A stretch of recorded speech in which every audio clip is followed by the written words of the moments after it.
Olá, aqui é Ana Coy para a leitura da Bíblia 365. Hoje é dia 24 de agosto, dia 236.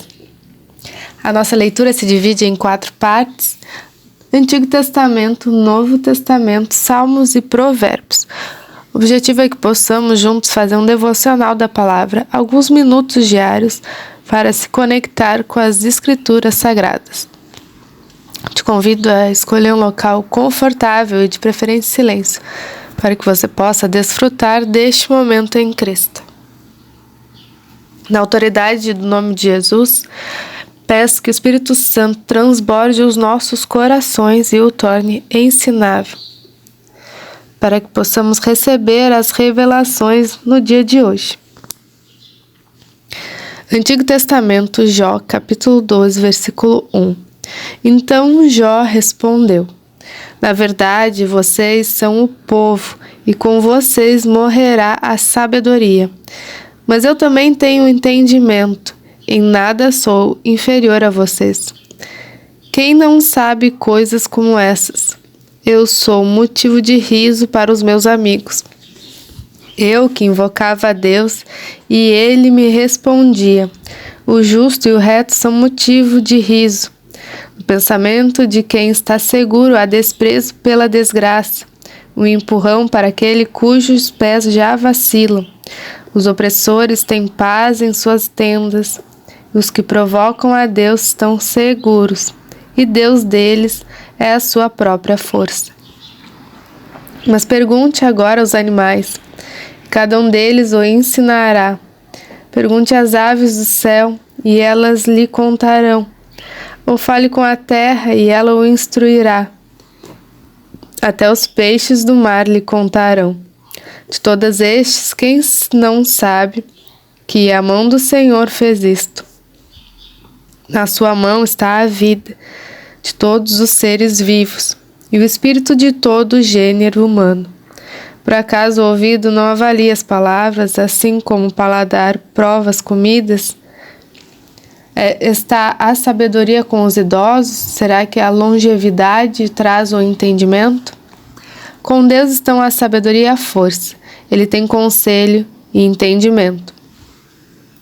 O que ele derruba não pode ser reconstruído. Se ele lança alguém na prisão, ninguém a pode abrir. Se ele retém as águas, elas secam. Se ele as solta, elas devastam a terra. Com ele estão a força e a sabedoria. A ele pertencem o enganado e o enganador. Ele leva os conselheiros embora descalços e faz os juízes de tolos. Solta os laços que prendem os reis e amarra uma corda aos seus lombos. Ele leva os sacerdotes embora descalços e transtorna os poderosos. Deixa os conselheiros sem palavras e tira o entendimento dos anciãos. Lança desprezo sobre os príncipes e afrouxa o cinto dos fortes. Das trevas revela coisas profundas e traz à luz a densa escuridão. Deus engrandece as nações e depois as destrói. Dispersa-as de novo, as congrega. Tira o entendimento dos chefes do povo da terra e os faz vaguear pelos desertos sem caminhos. Nas trevas andam tateando sem terem luz, ele os faz cambalear como bêbados. Eis que os meus olhos viram tudo isso, e os meus ouvidos o ouviram e entenderam. O que vocês sabem eu também sei, em nada sou inferior a vocês, mas falarei ao Todo-Poderoso e quero defender-me diante de Deus. Porém, vocês cobrem a verdade com mentiras. Todos vocês são médicos que não valem nada. Quem dera vocês ficassem completamente calados. Vocês poderiam passar por sábios. Ouçam agora a minha defesa e prestem atenção aos argumentos dos meus lábios. Será que vão dizer perversidades em favor de Deus? Vão dizer mentiras a favor dele? Serão parciais por ele? Argumentarão a favor de Deus? Por acaso seria bom se ele os examinasse? Ou vocês zombariam dele como zombam das pessoas? Ele certamente os repreenderá, se em oculto, porém, forem parciais. A grandeza dele não os amedrontaria, e o terror dele não cairia sobre vocês? As máximas de vocês são provérbios de cinza, as defesas de vocês são muralhas de barro. Calem-se diante de mim e eu falarei, que venha sobre mim o que vier. Tomarei a minha carne nos meus dentes e porei a minha vida nas minhas mãos. Eis que ele me matará, já não tenho esperança. Mesmo assim, defenderei a minha conduta diante dele. Também isso será a minha salvação, o fato de um ímpio não comparecer diante dele. Ouçam com atenção as minhas palavras e escutem a minha exposição. Tenho já encaminhado a minha causa e estou certo de que serei justificado. Quem há que possa entrar em litígio comigo? Se houver, eu fico calado e morro. Concede-me somente duas coisas, ó Deus, e assim não me esconderei de ti. Tira a tua mão de cima de mim e não me amedronte no teu terror. Interpela-me e eu responderei, ou deixa-me falar e tu responderás. Quantas culpas e pecados tenho eu? Mostra-me a minha transgressão e o meu pecado. Por que escondes o teu rosto e me consideras teu inimigo? Queres aterrorizar uma folha levada pelo vento? E perseguirás a palha seca? Pois decretas contra mim coisas amargas e me atribuis as culpas da minha mocidade. Também prendes os meus pés com correntes. Observas todos os meus caminhos e traças limites à planta dos meus pés, apesar de eu ser como uma coisa podre, que se consome como a roupa que é comida pela traça. O ser humano nascido de mulher vive breve tempo, cheio de inquietação. Nasce como a flor e murcha, foge como a sombra e não permanece. Sobre ele abre os teus olhos e me fazes entrar em juízo contigo? Quem poderá tirar coisa pura daquilo que é impuro? Ninguém. Visto que os dias do ser humano estão contados, o número dos seus meses está nas tuas mãos, traçaste limites além dos quais não passará. Desvia dele o teu olhar para que tenha repouso, até que, como o trabalhador, tenha prazer no seu dia. Porque a esperança para a árvore, pois mesmo cortada, voltará a brotar, e não cessarão os seus rebentos. Se as suas raízes envelhecerem na terra e o seu tronco morrer no chão, ao cheiro das águas brotará e dará ramos como a planta nova. Mas se alguém morre, fica prostrado, o ser humano expira, e para onde vai? Como as águas do lago evaporam, o rio se esgota e seca. Assim, o ser humano se deita e não se levanta. Enquanto existirem os céus, não acordará, nem será despertado do seu sono. Quem dera me escondesses na sepultura, me ocultasses até que a tua ira passasse. Quem dera me fixasses um prazo e depois te lembrasses de mim. Quando alguém morre, será que volta a viver? Todos os dias da minha luta esperaria, até que viesse a minha mudança. Tu me chamarias e eu te responderia. Teria saudades da obra das tuas mãos. E até contaria os meus passos e não levarias em conta os meus pecados. A minha transgressão estaria selada num saco e terias encoberto as minhas iniquidades.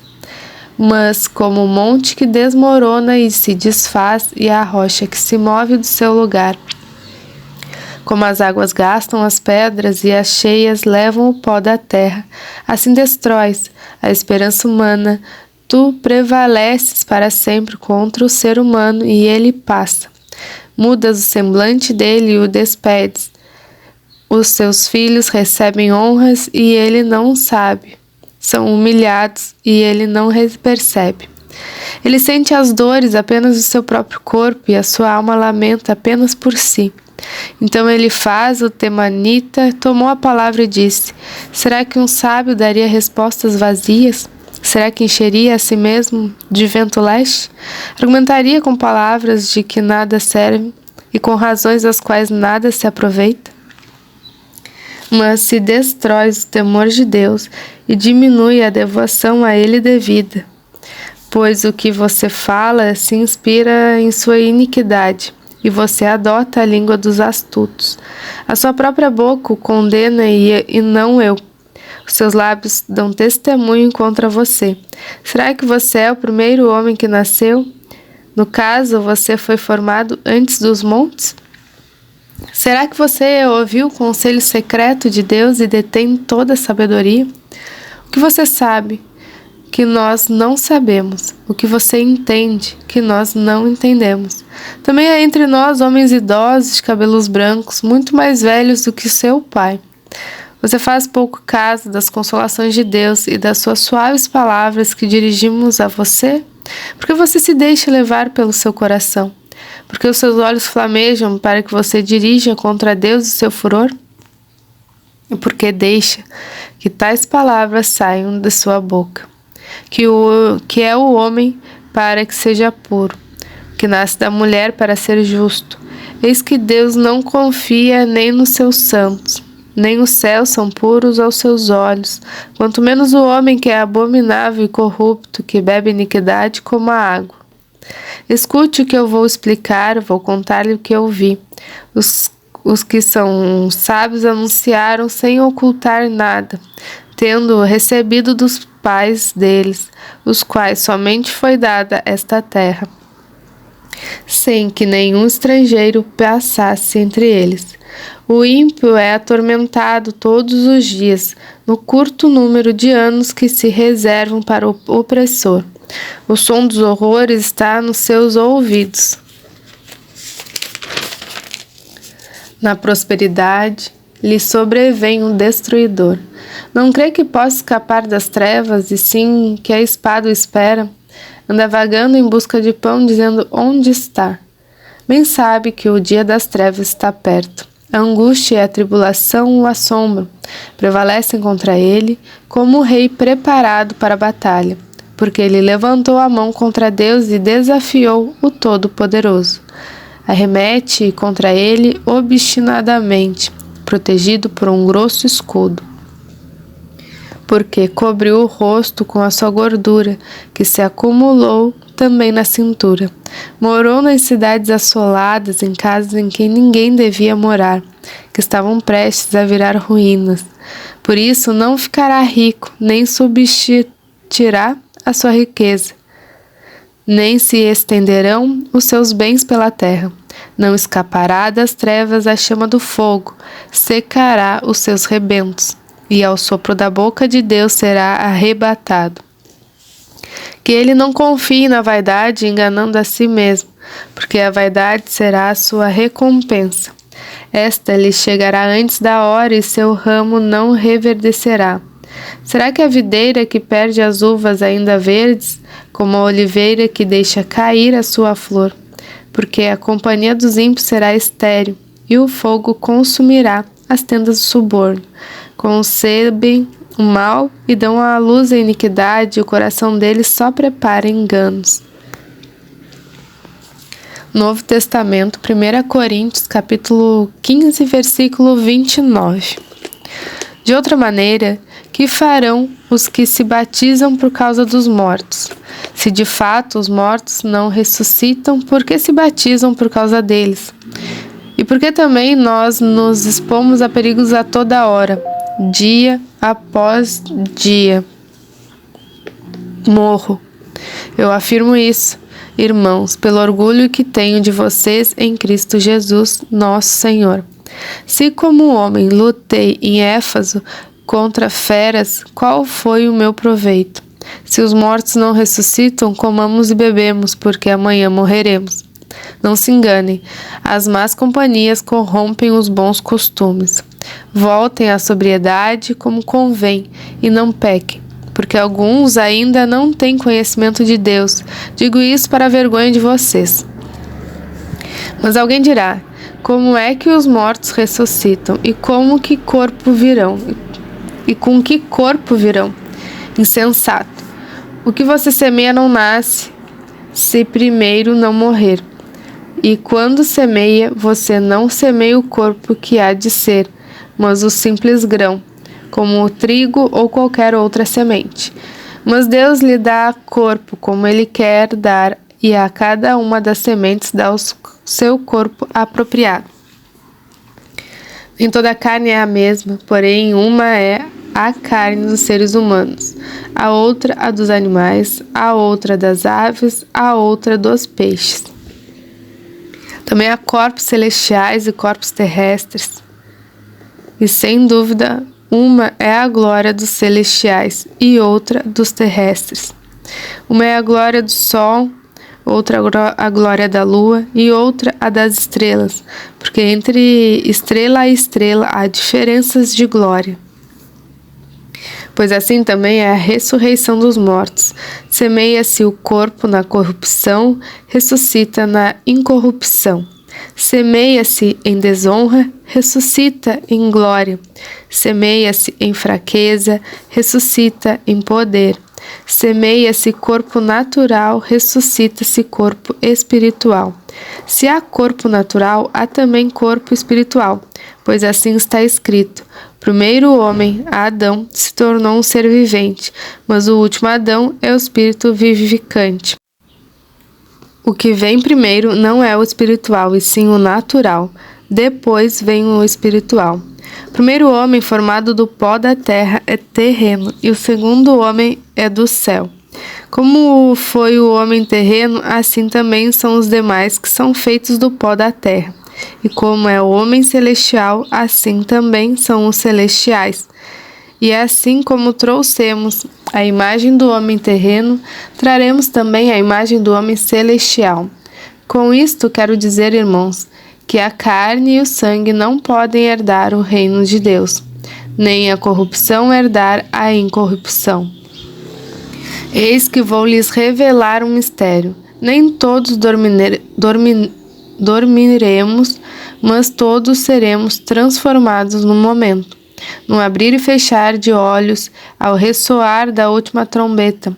A trombeta soará, os mortos ressuscitarão incorruptíveis e nós seremos transformados. Porque é necessário que este corpo corruptível se revista da incorruptibilidade e que o corpo mortal se revista da imortalidade. E quando este corpo corruptível se revestir de incorruptibilidade, e que o mortal se revestir de imortalidade, então se cumprirá a palavra que está escrita: tragada foi a morte pela vitória. Onde está, ó morte, a sua vitória? Onde está, ó morte, o seu aguilhão?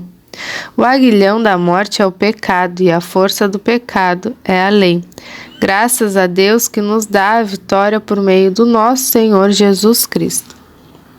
Portanto, meus amados irmãos, sejam firmes, inabaláveis e sempre abundantes na obra do Senhor, sabendo que no Senhor o trabalho de vocês não é em vão. Salmos 39, versículo 1. Ao mestre de canto, Jedutum, Salmo de Davi. Eu disse comigo mesmo: guardarei os meus caminhos, para não pecar com a língua, porém mordaça a minha boca, enquanto os ímpios estiverem na minha presença. Emudeci em silêncio, calei a respeito do bem, e a minha dor se agravou. O coração me ardia no peito enquanto eu meditava. Um fogo se acendeu dentro de mim. Então eu disse em voz alta: Senhor, dá-me a conhecer o meu fim e qual é a soma dos meus dias, para que eu reconheça a minha fragilidade. Deste aos meus dias o comprimento de alguns palmos, a tua presença. O prazo da minha vida é nada. Na verdade, todo ser humano, por mais firme que esteja, é pura vaidade. De fato, o ser humano passa como uma sombra. Em vão se inquieta, amonta tesouros e não sabe quem ficará com eles.